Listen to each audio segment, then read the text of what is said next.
I once thought the universe was laughing at me. Not the warm, charming laugh you'd imagine, but a cruel, sarcastic cackle that rattled in my ears every time I opened my eyes. I was 22, stuck between debt, a broken heart, and a gnawing emptiness I couldn't name. And then she walked into my life, me literature professor, the woman I never expected to save me. Her name was Evelyn Hart. The first time I saw her, she wasn't standing at a podium like some untouchable academic deity. She was sitting at a coffee shop just off campus, sipping black coffee and marking up a novel with her crimson pen. I remember because my own cup slipped from my hand and spilled all over the floor, drawing every pair of eyes in the room. She looked up, saw me frozen in embarrassment and smiled. Not a pitying smile. Not a mocking one. Just a smile that made me believe, for the first time in months, that maybe I wasn't completely invisible. At that point, I didn't know I'd end up sitting in her classroom 2 weeks later, or that I'd find myself watching her every movement like she was some kind of forbidden constellation I couldn't stop mapping. I only knew that I was drowning in my own silence, and she was the first person who made me breathe. College in Boston was supposed to be my great escape. Instead, it felt like a slow-motion car crash. My parents had divorced during my sophomore year, leaving me juggling loans and part-time jobs while pretending I was fine. My girlfriend of 3 years decided she didn't want the baggage of a depressed partner and left me for someone shinier, happier, easier. The nights got heavier, the mornings more hollow. There were days I didn't know why I bothered to keep showing up. Evelyn's literature seminar was an elective I picked on a whim. I had no real interest in 19th century American poetry, but the class fit my schedule and seemed like it wouldn't kill me. The first day, she walked into the room like a storm wrapped in silk-sharp black blazer, heels that clicked against the wooden floor, and eyes that seemed to see everything. Literature is not about answers, she said, her voice smooth, deliberate. It is about survival. Every poem, every story you read was someone's way of clawing themselves out of despair. And if you read carefully enough, you might find a hand reaching out to pull you along. Her words lodged themselves in me like an anchor. I wrote them down in the margin of my notebook, underlined them twice, and stared at them until the ink bled into the page. For weeks I sat in the back row, too afraid to speak, too busy studying the way she pushed her glasses up her nose, the way her voice dipped when she quoted Emily Dickinson. My chest ached every time she smiled at someone else's comment, every time her fingers brushed the spine of a book like it was a lover's skin. It was ridiculous. I was ridiculous. She was a professor, for God's sake. But tell that to my heart, it kept hammering whenever she was near. One rainy afternoon, when the world outside looked like it was melting, Evelyn assigned us an essay. Write about the text that saved you. I stared at the blank screen of my laptop, fingers hovering chest tight. Nothing came. Saved me? I didn't feel saved. I felt abandoned. But the deadline came anyway. I handed in a messy, vulnerable piece about Sylvia Plath's Ariel, about how her pain felt like my mirror and her words gave shape to the storm I carried. I expected a mediocre grade and no comments. Instead, when Evelyn returned the papers, mine had a note scribbled in red at the bottom. Raw. Unflinching. Don't let go of that honesty. Come see me during office hours. My stomach flipped. She wanted to see me? Alone? That Friday I found myself standing outside her office, soaked from the rain and shaking like I was about to confess a crime. Her door was half open. Inside, shelves groaned with books, and the faint smell of vanilla candles mixed with old paper. She looked up from her desk and smiled like she'd been waiting for me. Come in, Claire. Her voice was soft, but it carried weight, like the kind of softness that could shatter you. I stepped inside, clutching my notebook like a shield.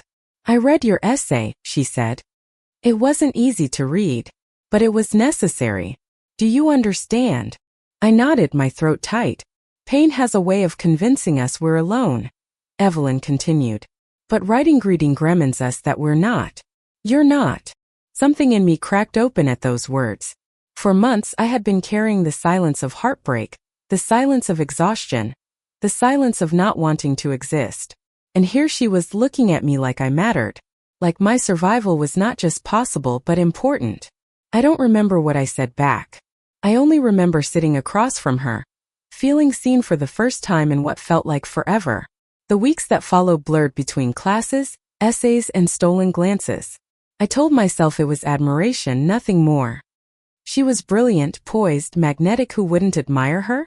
But at night, when I lay awake, I couldn't stop replaying the way her hand brushed mine when she handed back a paper, the way her laugh sounded like a secret. Then came the evening that changed everything. It was late, the library almost empty. I was curled up in a corner trying to finish a research paper, when Evelyn walked in. She spotted me immediately, smiled, and walked over. "Burning the midnight oil?" she teased. I laughed weakly. More like watching the fire die out. She tilted her head, studying me. "You look exhausted." "I am." The honesty slipped out before I could stop it. Evelyn sat down across from me, her presence filling the empty space. "You know, Claire, you don't always have to carry everything alone. Sometimes it's okay to lean on someone." Her words hit me like a wave. My throat ached. I wanted to tell her everything about the loneliness, the debt, the nights I wondered if it was worth it. But instead I just nodded, tears threatening at the edges. She reached out, her hand brushing mine.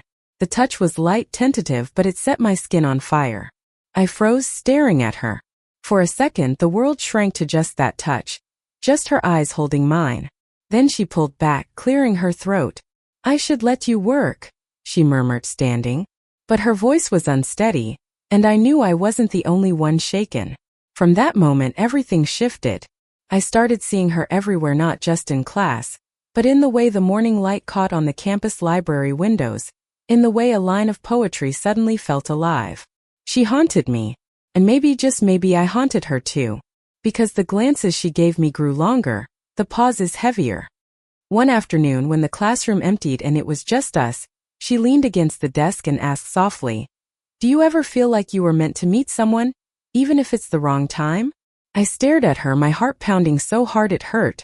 "Yes," I whispered. Her breath hitched. And then, just as quickly, she pushed away, her walls snapping back into place. Class dismissed. But the damage was done. We both knew. The forbiddenness of it made it worse. She was my professor. I was her student. There were rules, lines we weren't supposed to cross. And yet, every time our eyes met, I felt myself leaning closer to the edge. It wasn't just attraction. It was survival. She made me want to stay alive. She made me believe there was something worth reaching for. One night, as Boston snow fell heavy outside, I sat in my dorm room staring at my phone. My screen lit up with a message I never expected. From Evelyn. "Are you okay?" 3 words. That was all it took for the dam to break. I typed back before fear could stop me. "No. But I don't know how to say why." Her reply came instantly. "Come to my office tomorrow. We'll talk." And just like that, everything I thought I knew about lines and rules began to blur. The following morning, Boston was wrapped in white silence. The snow blanketed the city like a clean sheet, erasing the filth and noise beneath, but I couldn't shake the storm churning inside me. My boots crunched against the frozen ground as I made my way across campus, each step heavier than the last. Evelyn's office door was ajar, just like it had been the first time I'd entered. Warm light spilled out into the hallway, golden against the sterile fluorescent bulbs above. My fingers trembled as I knocked softly. "Come in," she called. I pushed the door open and found her seated behind her desk, a navy sweater draped over her frame instead of her usual blazer. Her hair was pulled back loosely, and without the sharp armor of her professional attire, she looked softer, more human. "Claire," she said, standing. "You came." I said I would. My voice was small, fragile, like if I spoke too loudly the moment would shatter. She gestured toward the chair across from her desk. I sat down, clutching my notebook like it might anchor me. Evelyn leaned forward, resting her chin on her hand. "You said you're not okay." The words hung between us, raw and undeniable. My throat burned. "I don't really know where to start." "Anywhere," she said gently. "There's no wrong place." So I told her. Not everything, not at first, but enough. The breakup that hollowed me out, the financial pressure crushing me, the nights lying awake wondering if there was any point. I expected her to look away, uncomfortable. Instead, she really listened. Her eyes didn't flicker to the clock or her phone. They stayed on me, steady and warm, like she was absorbing every fracture of my voice. When I finally stopped, Evelyn reached across the desk and laid her hand over mine. It wasn't tentative this time. It was firm grounding. "You're carrying too much alone," she said softly. "But you don't have to anymore." My chest constricted. "Why do you care so much? I'm just your student." Her eyes flickered, conflicted, before she whispered, "Because you're more than that." The silence that followed was heavy, electric. I knew what she meant even if she didn't say it outright. And I also knew the danger wrapped inside those words. "Evelyn," she pulled her hand back quickly, shaking her head. "I'm sorry. That was out of line. Forget I said anything." But how could I? My pulse was still racing from the contact, my skin still tingling. There was no forgetting. The next week, I told myself I'd keep my distance. I sat in the back of class, avoided her gaze, tried to drown myself in assignments. But avoidance was a lie. Because every poem we read, every line of Whitman or Dickinson or Lowell, echoed with her voice.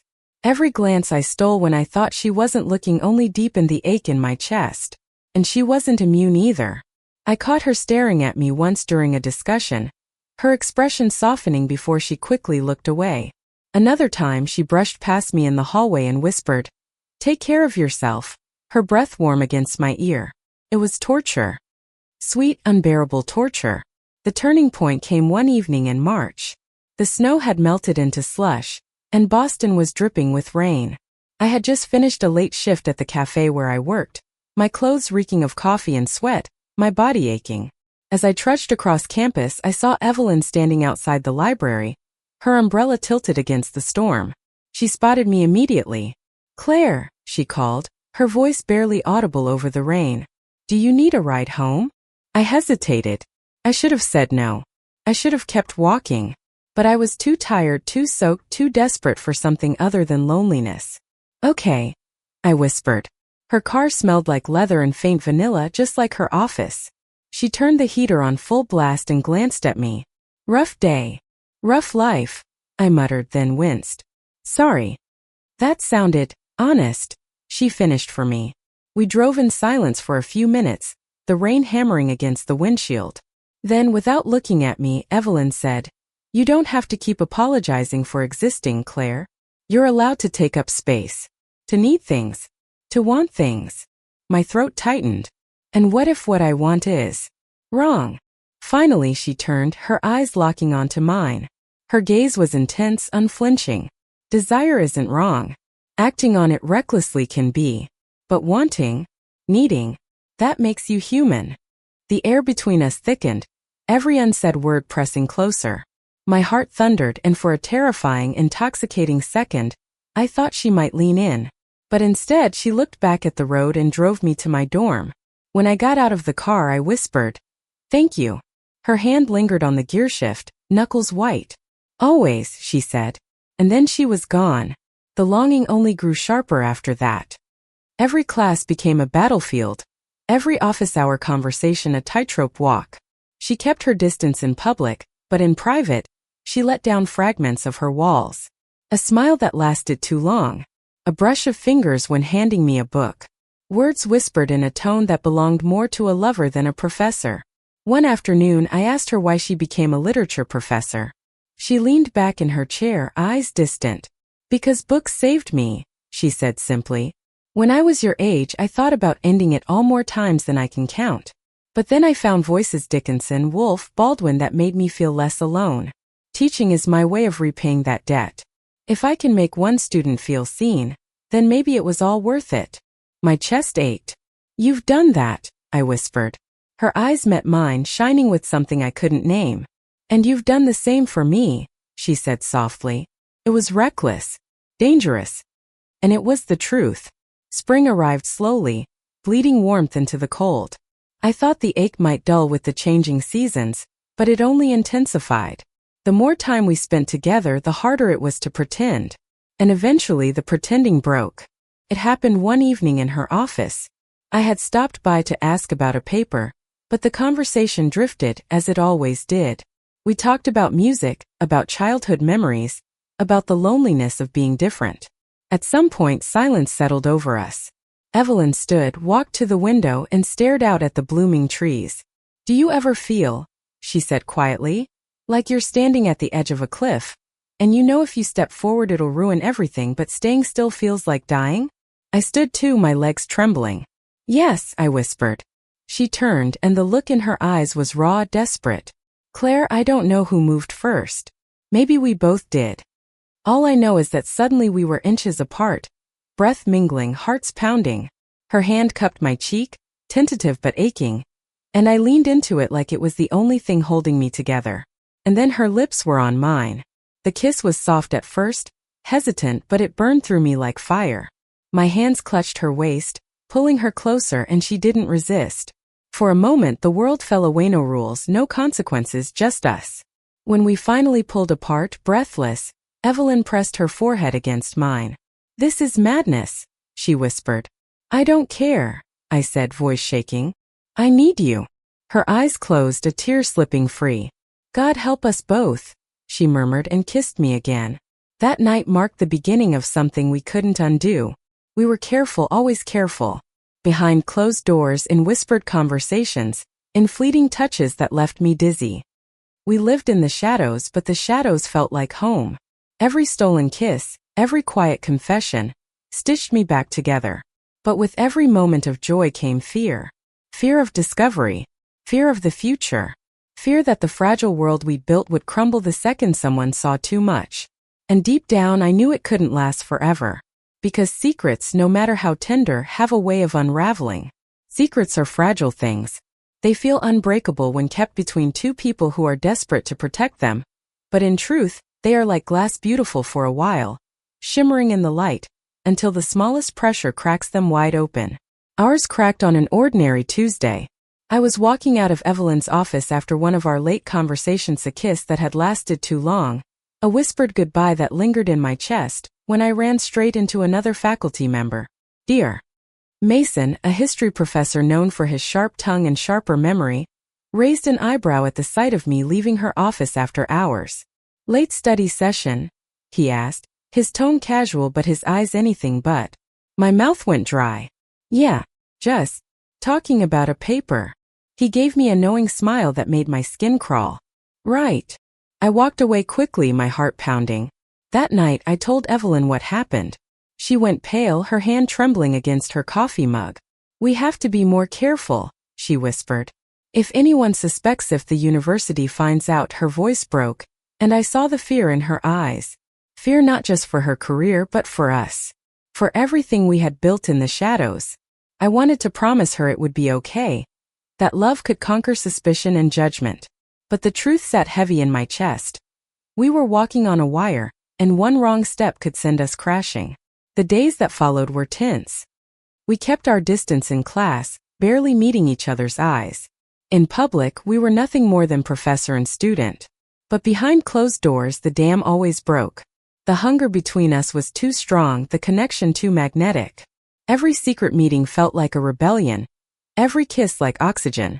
One evening, as we lay tangled in the quiet safety of her apartment, I whispered, "What are we doing, Evelyn? We can't live like this forever." Her hand stroked my hair, her breath warm against my ear. "I don't know," she admitted. "I only know I can't let you go." Her honesty both comforted and terrified me, because I felt the same. Letting go of her felt like death. But life has a cruel way of pushing you where you least want to go. A week later, Evelyn was called into the dean's office. She came back shaken, her knuckles white as she clutched her briefcase. "They asked about you," she said, her voice barely above a whisper. "About why you've been spending so much time here. About whether my relationship with students crosses boundaries." My stomach dropped. "What did you say? That you're just a student who needed extra help?" She looked at me, her eyes brimming with tears. "But Claire, if this gets any worse, they could fire me. They could end everything I've worked for." The guilt hit me like a tidal wave. She had built her life around literature, around teaching, around saving others the way books had saved her. And now I was threatening to unravel it all. "I don't want to ruin you," I whispered. Her hand cupped my cheek, desperate. "You're not ruining me. You're the only thing keeping me alive."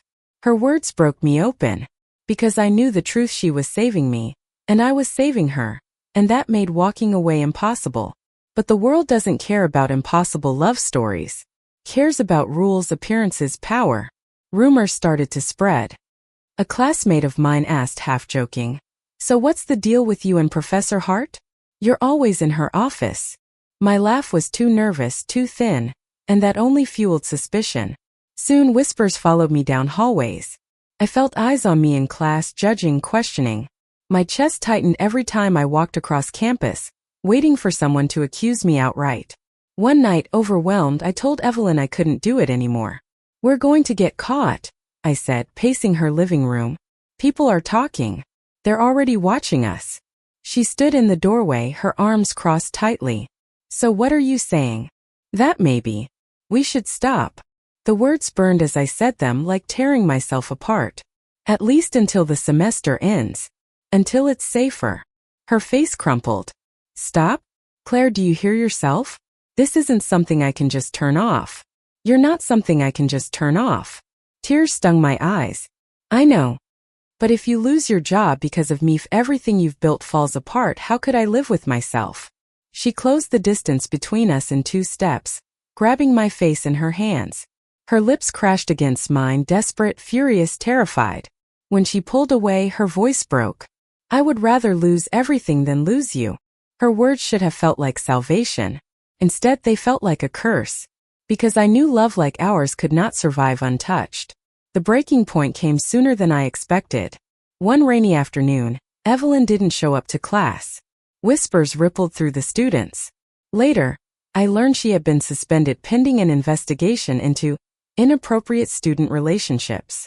My world collapsed. I tried to call her, no answer. I went to her apartment, she didn't open the door. Days turned into a blur of panic, guilt, and loneliness so sharp it cut through my bones. Finally, a week later, I found her in a small cafe on the other side of the city. She looked exhausted, her eyes shadowed, her hands trembling as she held her coffee. "Evelyn," I breathed, sliding into the seat across from her. She looked up, and the sight of me made her lips quiver. "Claire, you shouldn't be here." "I can't just do nothing," I said. "Tell me what's happening." Her eyes filled with tears. "They're investigating. Mason reported us. He said he saw you leaving my office after hours, that he noticed things." Rage burned in my chest. "That bastard." She shook her head. "It doesn't matter. Even if nothing is proven, the suspicion alone is enough to destroy me. My reputation. My career." I reached across the table, grabbing her hand. "Then let me fight with you. Don't shut me out." Her fingers tightened around mine, desperate. "I don't want you dragged into this. You don't know how ugly it can get." "I don't care," I said fiercely. "I'm already in it. With you." Her eyes searched mine, and for a moment, I saw something fragile flicker there, hope. "God, Claire," she whispered, her voice breaking. "What did we do?" I squeezed her hand. "We fell in love. That's all." And for the first time in days, she smiled. A small broken smile, but real. The weeks that followed were brutal. Evelyn fought for her job, for her name, while I fought to hold myself together. We met in secret still, though less often, each meeting shadowed by the fear of being caught again. But those moments, those small hours of being held, of being reminded we weren't alone, were the only things that kept us from shattering completely. Finals came and went in a haze. I submitted my last paper, not knowing if Evelyn would ever be the one to grade it again. Then, on the last day of the semester, she called me. Her voice was quiet but steady. "They cleared me," she said. "Not enough evidence. They're reinstating me." Relief crashed over me, so strong I nearly collapsed. "Evelyn, but," she interrupted, her tone trembling. "They made it clear that if anything even resembling suspicion arises again, I'll be gone for good. Claire, we can't keep doing this. Not here. Not like this." My heart cracked open. "So what? We just pretend none of this happened." Her silence was heavy, unbearable. Finally, she whispered, "No. We pretend until we don't have to anymore." That summer, she took a leave of absence. I stayed in Boston, working, trying to breathe through the absence of her. We called, we texted, but it wasn't the same. Distance stretched between us like an open wound. And yet, even in the emptiness, I clung to one truth. She had chosen us. She had chosen to survive for me, for herself, for something bigger than fear. And I promised myself that no matter how hard it got, I would hold on too. Because love like ours wasn't meant to be hidden forever. It was meant to be lived no matter the cost. Summer stretched on endlessly, a blur of sticky nights and long hours at the cafe. Boston felt different without her. The campus emptied, the dorms grew quiet, and every corner that once carried her echo now rang hollow. At first, the absence nearly destroyed me. I'd wake up and reach for my phone, desperate for her voice, her texts, her reassurance that she was still mine. Sometimes she answered, sometimes she didn't. Sometimes the silence lasted days, and I would curl up with my books and try to survive on memories. But slowly, strangely, I began to change. I worked my shifts, saved every dollar I could. I applied for scholarships I had been too tired to fill out before.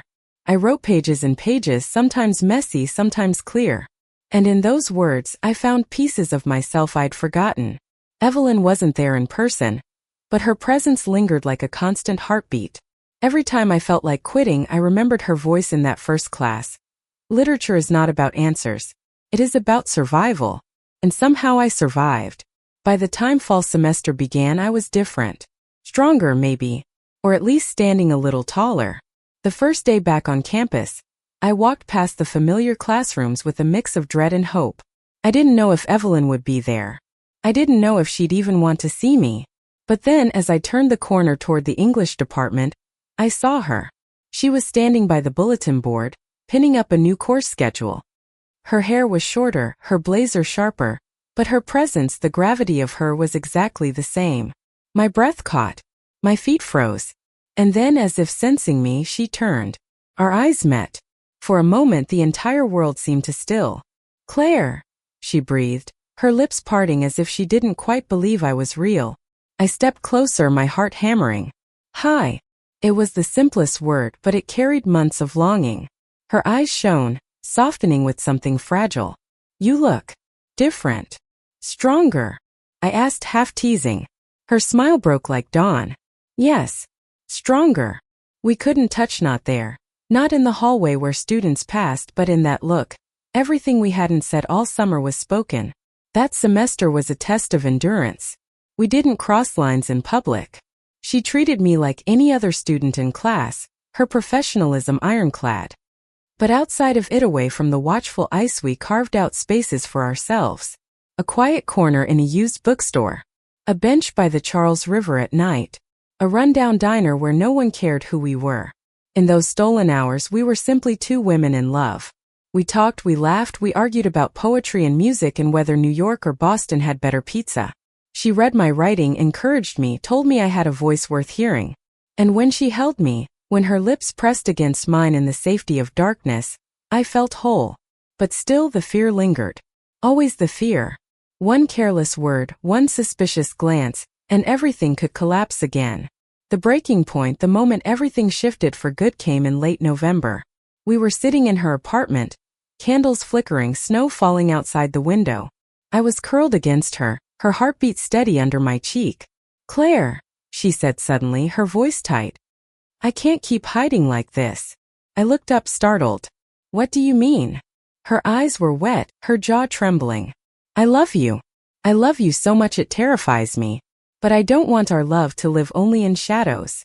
I don't want to keep pretending you're just another student, when you're the center of my world." My heart clenched. "But if people find out," "I know the risk," she interrupted. "But I also know what it cost me this summer to push you away. I can't do that again. I'd rather face the storm than live without you." Tears blurred my vision. For months I had lived with the fear of destroying her. But now, looking at her vulnerability, her strength, I realized she wasn't asking me to save her. She was asking me to stand beside her. "I love you too," I whispered. "Enough to face whatever comes." Her lips crashed into mine, desperate and trembling. And in that kiss I knew the truth. We were done hiding. The decision wasn't reckless. We planned carefully. Evelyn spoke to the dean, not confessing details but requesting a shift, stepping back from teaching undergraduate courses, moving into a role that distanced her from direct power over students. It was a compromise, but it gave us room to breathe.